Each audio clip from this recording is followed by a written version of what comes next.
Hi welcome to my channel Padma Ravinder. ఈరోజు నేను పూల బుట్టి ముగ్గు వేస్తున్నాను.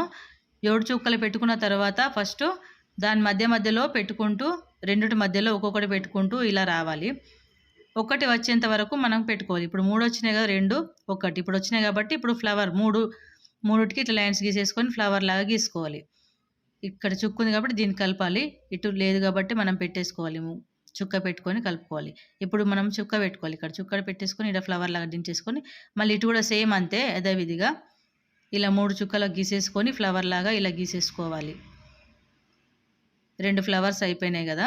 ఇప్పుడు దీనికి స్ట్రేట్గా పెట్టేసుకోవాలి. మనం చుక్క పెట్టేసుకొని ఇప్పుడు 3వ ఫ్లవర్ గీసుకోవాలి. ఇలా సేమ్ యథావిధిగా చూడండి, చాలా బాగా వస్తుంది పూల బుట్టి ముగ్గు.